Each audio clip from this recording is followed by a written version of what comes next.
네, 3학년 친구들 안녕하세요. 즐거운 사회공부 시간입니다. 자, 오늘은 사회교과서 132에서 135쪽까지 교통과 통신수단의 변화 단원 정리를 해봅니다. 오늘의 이 공부는 3학년 1학기의 마지막 공부입니다. 자, 오늘 더 집중해서요. 그동안 배운 내용 잘 정리해보면 좋겠습니다. 자, 먼저 교과서 132쪽을 펴주세요. 단원 마무리의 이 첫 번째 부분을 먼저 살펴보겠습니다. 네, 조금 확대해서 살펴볼 텐데요. 윗부분을 보시면 이번 단원에서 배운 내용을 정리해 봅시다 라고 쓰여 있죠. 자, 빈칸에 알맞은 말을 써넣으면서 배운 내용을 정리해 볼 거예요. 여기 빈칸이 좀 있는데요. 빈칸을 여러분이 채워주시면 됩니다. 그런데 좀 어려울 수 있어서 지난 단원에서와 마찬가지로 선생님이 초성 힌트를 드립니다. 초성 힌트를 잘 보시고 빈칸에 어떤 말이 들어갈지 채워주세요. 네, 초성 힌트는 다음과 같습니다. 이 수업 동영상을 잠시 멈춰 주시고요. 빈칸에 알맞은 말을 채워주세요.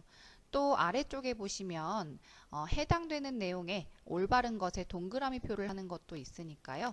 이 부분까지 잘 챙겨서 해주시면 되겠습니다. 자, 그리고 정답을 다 적은 친구들은 동영상을 다시 재생해 주시면 되세요.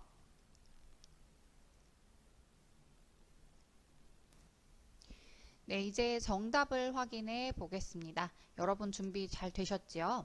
네, 첫 번째 줄부터 정답 확인합니다. 자, 옛날의 교통수단에는 가마, 그리고 미음, 디귿, 디귿, 비읍 등이 있었다라고 쓰여 있는데요. 첫 번째 미음은 바로 동물이죠. 따그닥 따그닥 타고 다니는 말이 되겠습니다. 또 두 번째 것은요. 배의 일종인 돛단배입니다. 배웠던 것이 잘 기억이 날 거예요. 네, 두 번째입니다. 오늘날의 교통수단에 대해서 좀 살펴볼 텐데요. 버스 말고 이것과 이것이 또 있대요. 지읒, 히읗, 치읒, 비읍, 히읗, 기역인데요. 뭘까요? 네, 각각 정답을 살펴보면요.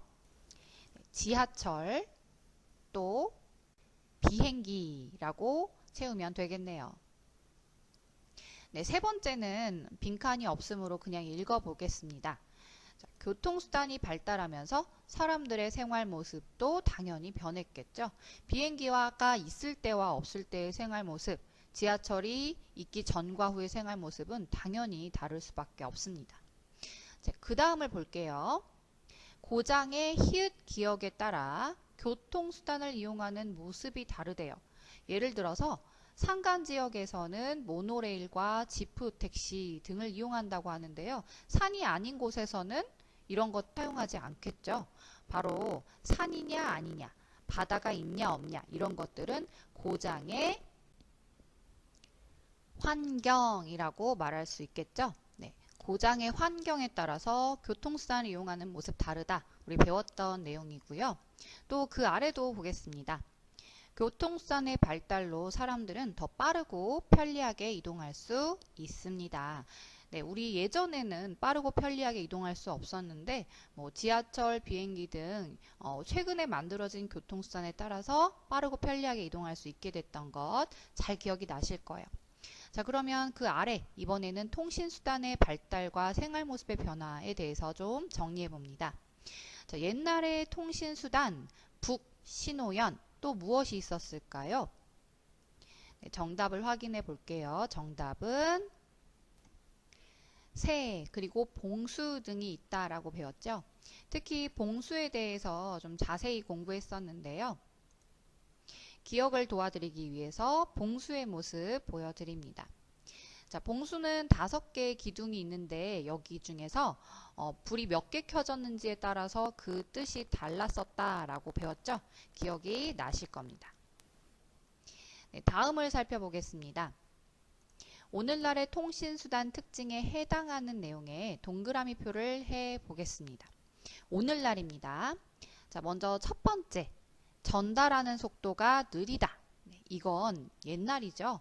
따라서 표시를 하면 안 되겠고요. 두 번째, 여러 사람과 동시에 연락을 주고받을 수 있습니다. 자, 메일이나 또는 단체 대화방 등을 통해서 연락 주고받을 수 있고요. 또 단체로 화상전화도 할 수 있다라고까지도 배웠죠. 또 세 번째를 볼게요. 한꺼번에 정보를 많이 보낼 수 있습니다. 메일 등을 통해서 대용량으로 파일을 첨부할 수 있습니다.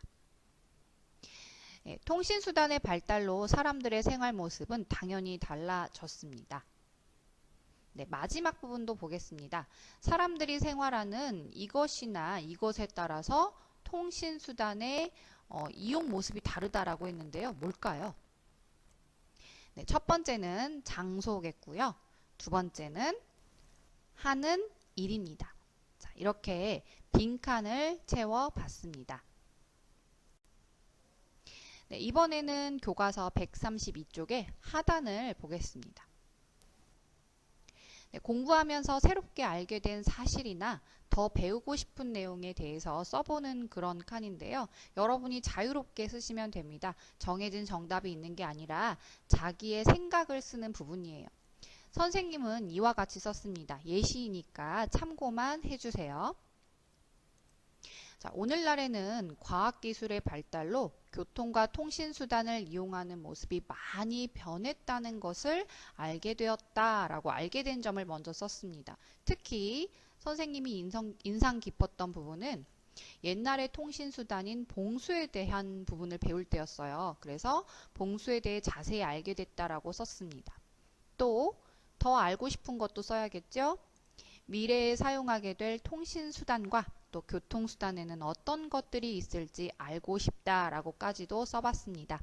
자, 이건 어디까지나 예시이니까 여러분의 생각을 나름대로 잘 정리해 주시기를 바랍니다.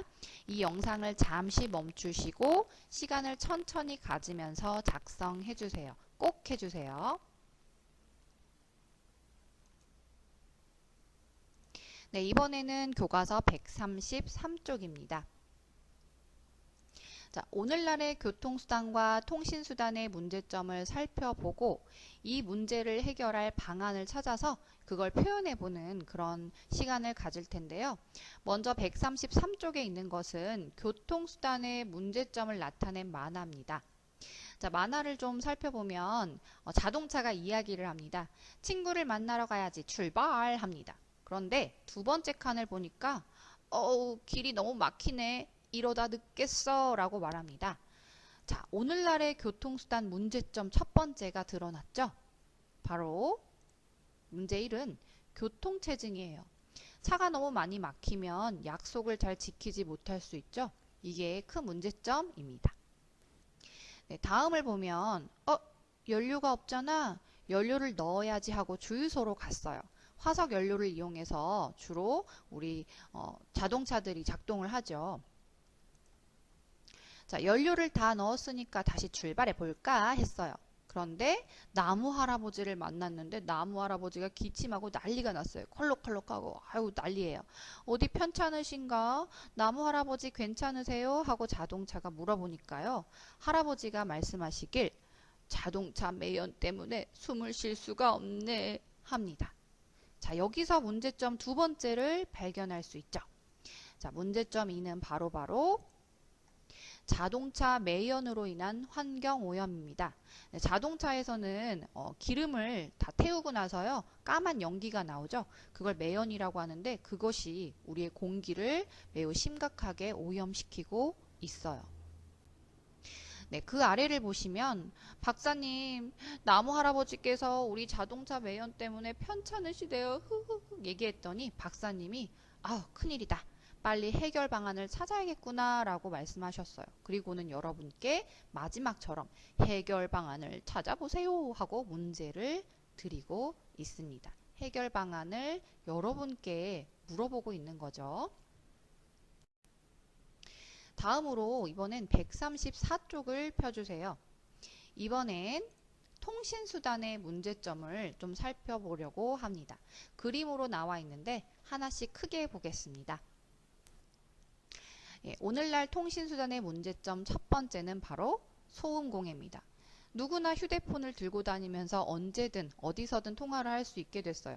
네, 그림을 보시면 도서관임에도 불구하고 이렇게 예의가 없이 네, 휴대폰 예의가 없죠? 큰 소리로 통화하는 사람들이 간혹 있습니다. 자, 이런 것들로 사람들 사이에 분쟁이 발생하죠. 싸움도 일어나고요. 이것 때문에 큰 문제가 발생하고 있어요. 두 번째는 개인정보 유출인데요. 인터넷으로 쉽게 정보를 주고받다 보니까 개인의 이름이나 주소나 전화번호 등을 그냥 허락 없이 마음대로 주고받는 일도 일어납니다. 심각한 문제점이고요. 또 게임 중독. 네, 우리 여러 친구들 게임 한 번쯤은 해봤을 수도 있는데요. 인터넷으로 다양하고 재미있는 게임을 즐길 수 있는데 문제는 너무 재밌다 보니까 계속 하고 싶은 거예요. 그림 속 친구를 보면요, 눈도 퀭합니다. 지금 얼굴 상태가 굉장히 안 좋죠? 아주 깜깜한 밤인데도 자지도 않고 게임에 빠져 있는 모습입니다. 제일 심각한 문제라고 할 수 있습니다. 또 네 번째 문제점은요, 사이버 예절 부족이에요. 단체로 채팅을 하거나 아니면 이렇게 대화를 할 수 있는데요. 이렇게 대화를 할 때 예절을 지키지 않고 상대방의 마음을 상하게 하는 말들을 틱틱 주고받아요. 이런 것들로 인해서 친구들이 마음 상하는 경우가 많아서 심각한 문제로 떠오르고 있습니다. 네, 이렇게 133쪽과 134쪽에서 교통수단 또 통신수단의 문제점을 살펴봤습니다. 왼쪽에 있는 133쪽의 경우에는 오늘날 교통수단의 문제점을 나타냈습니다. 우리 교통체증이 있다라는 것 살펴봤고요. 또 자동차 매연으로 인해서 환경이 오염된다. 이렇게 두 가지 짚어봤고요. 또 오른쪽에 있는 통신수단의 경우에는 소음공해, 개인정보 유출, 게임 중독, 사이버 예절 부족 등 네 가지 문제점만 좀 살펴봤어요. 자, 그런데 이 두 가지 중에서 여러분이 골라서 그 아랫부분을 해결해 보시는 겁니다. 자, 문제를 좀 읽어보면 여기 모든 별로라고 되어 있는데 모든 별로는 하지 못하겠죠? 여러분이 각자 해보실 거예요. 교통수단과 통신수단 중에서 한 가지를 선택합니다. 왼쪽을 할 친구는 왼쪽, 오른쪽을 한 친구는 오른쪽 이렇게 둘 중 하나를 선택합니다. 선택하고 문제를 해결할 방법을 찾아서 표현해 보는 거예요. 자, 예를 들게요. 선생님은 문제점을 어느 것으로 골랐냐면 왼쪽에 있는 교통수단의 문제점 중에서 골랐습니다. 특히 교통체증과 환경오염 중에서 선생님은 환경오염을 골랐어요. 자동차 매연으로 인한 환경오염 이 문제에 대해서 좀 내가 해결해 보겠다 하고 이걸 골라서 쓴 거죠. 자, 여러분은 다른 걸 고르셔도 됩니다. 자, 그러면 그 아래 해결 방안 보이시죠? 자, 이걸 해결할 수 있는 방안을 잘 생각해서 내가 생각해서 나만의 해결 방안을 쓰는 거예요. 선생님은 이렇게 썼어요. 매연이 발생하지 않는 친환경 자동차를 개발한다 라고 말이죠. 이건 선생님의 생각이기도 하지만 이미 개발되어 있는 이미 그리고 해결 방안으로 떠오르고 있는 문제점 해결 방안이기도 합니다. 자, 이런 식으로 선생님이 썼어요. 자, 그러면 교과서 135쪽을 이어서 좀 살펴보겠습니다. 그럼 위쪽에 보시면 이런 부분이 있는데요. 자신이 선택한 주제의 문제점을 해결할 수 있는 미래의 교통수단 또는 통신수단은 어떤 모습인지 그리래요. 선생님은 지금 교통수단의 문제점을 썼으니까 교통수단의 그림을 그려야 해요. 미래의 교통수단의 그림을 그려야 해요. 선생님은 해결 방안으로 친환경 자동차를 개발한다라고 했으니까 그림으로 어떤 걸 그려야 할까요? 네, 선생님이 그림 실력이 부족해서 좀 찾아봤는데요. 자, 이런 식으로 나타날 수 있습니다. 네, 친환경 자동차 그림을 그리는 거죠. 친환경 자동차를 개발하면 아까 전에 나무 할아버지가 아프셨는데 아프지 않고 나무가 싱싱하게 잘 자랄 수 있게 되겠죠. 그것까지 그림으로 잘 나타내 준 겁니다. 자, 이런 식으로 자기가 134쪽에 썼던 해결 방안을 그림으로 135쪽에 나타내 주는 겁니다. 자, 그리고 그 아래에 보시면요. 친구가 그린 그림을 보고 좋은 점을 찾았으라 했는데 이건 친구의 것을 볼 수 없으니까 생략하셔도 됩니다. 네, 이 부분 수업 다 보시고요. 꼭 해주시길 바랍니다. 꼭 해주셔야 해요. 네, 이렇게 1학기 사회 공부를 모두 마쳤습니다. 여러분 정말 수고 많이 하셨습니다. 한 학기 동안 공부 열심히 한 우리 친구들 정말 멋져요. 네, 다음 시간에는 2학기 사회 교과서로 또 다른 공부를 시작해 봅니다. 다음 시간에는 2학기 사회 교과서가 필요하겠죠? 꼭 준비해 주세요. 다음 시간에 또 만나요.